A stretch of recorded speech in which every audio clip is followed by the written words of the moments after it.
Hari Om.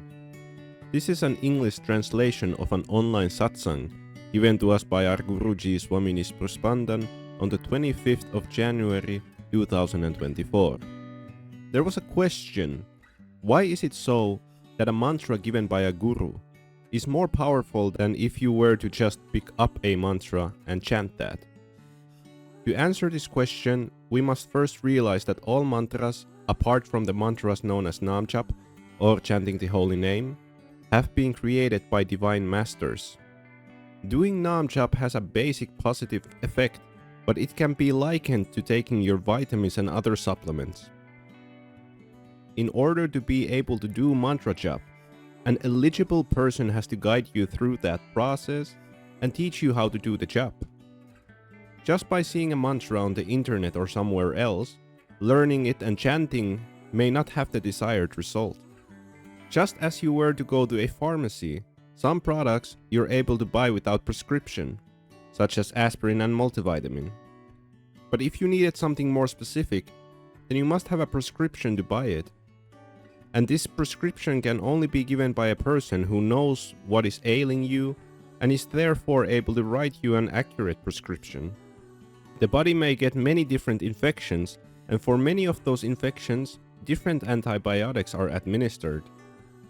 The person treating you needs to know which antibiotic to use, how much to take it, and for how long. Mantra sadhana is like prescription medicine.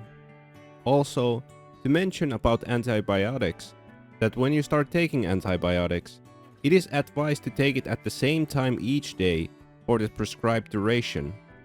Same is with mantra jap. And remember that not taking a medicine as prescribed can lead to serious side effects. So in order to get your prescription, you need to stay with your guru and learn from him. There are many such wise people who may help you if by the grace of God you are able to find one. But when you find one such person, you have to put your faith in him or her and make him as your guru. Once you have a guru, you should not be switching to somebody else and taking on different practices because you lost faith that what your guru gave you is not working for you. You need to commit and follow the course of sadhana that is given to you by your guru. Every guru has different methodologies.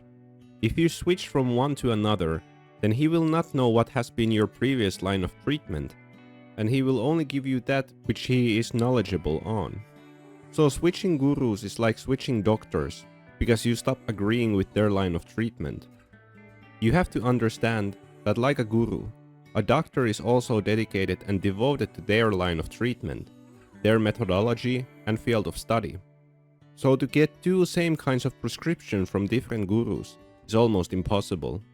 Swamiji gives an example of the Ayurvedic medical field.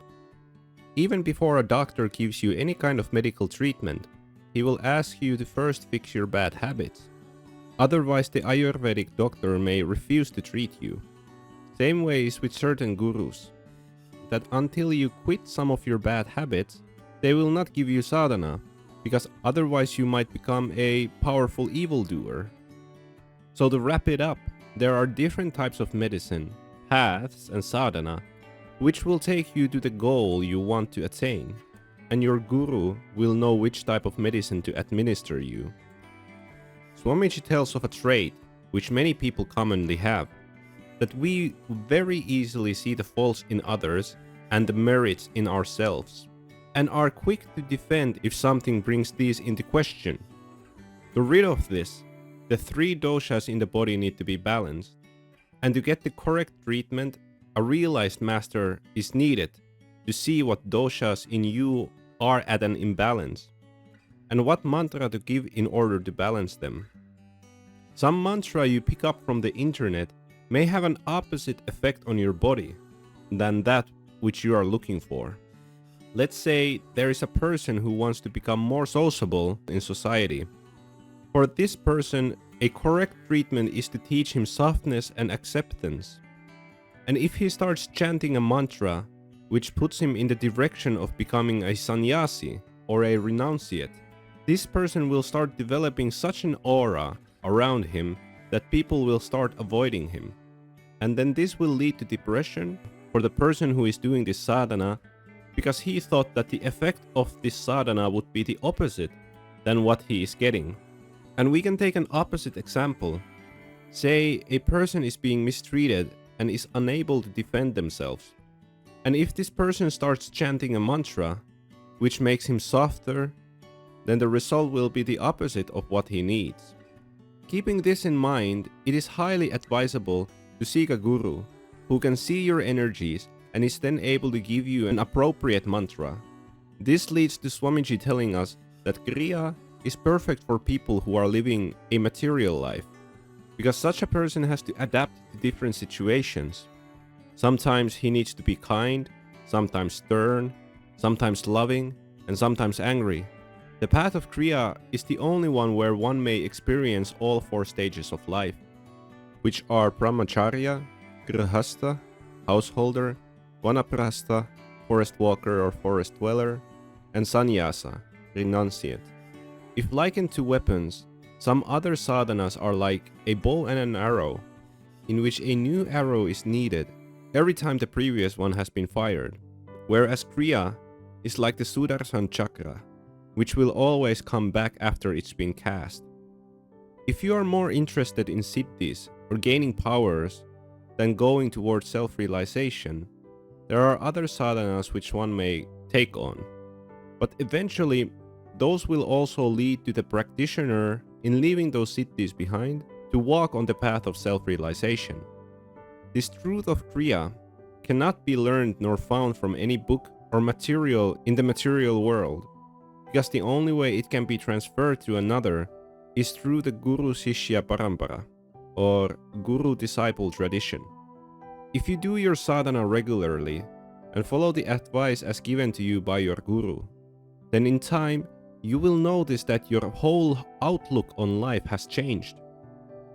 And if you don't have a Guru and would like to have one, then pray to God that you can find yourself a true master. Lastly, Swamiji tells about one of the disciples of his Guru. This disciple had been given a siddhi by someone out of love, but the disciple didn't know it. He went to his Guru's ashram, where there was a baby who started to cry upon seeing him. His Guru asked him, "What have you brought here with you?" But the disciple couldn't say because he didn't know. So his Guru gave him a procedure to follow in order to get rid of this siddhi, to which he did, and once the procedure was complete, he went back to the ashram. But only this time, the baby came to him with open arms and sat on his lap. We really don't know what is happening in life, but this thing we ought to know, that the different paths taught by different Gurujis all lead to the same Supreme Being. Spirituality is not a path of scaring others, but a path that will lead you to not see the duality of life, no good nor bad, virtue or vice, me or other. It will develop a happiness where all the anti-patterns will not exist. You will know, like a farmer, that the thorny bushes need to be planted on the edges of the field and the fruity ones in the middle. You will start looking at others with the same level of love and compassion, and you will start looking for the God within everyone. Hari Om. This satsang was given to us by our Guruji, Swami Nispruh Spandan. It was translated from Hindi to English, so it is possible that there are some shortcomings in the translation. If you have any questions or something was difficult to understand, please leave them in the comment section below. If you would like to be initiated into Kriya Yoga, you can contact us in our email, nispruhyogkriyayog@gmail.com, or by WhatsApp with the numbers +358 451 304884 in English and Finnish, or through the number +358 406 310499 in English, Hindi, and Marathi. This was the Nispruhyog Kriyayog team. Jai Guru, Hari Om.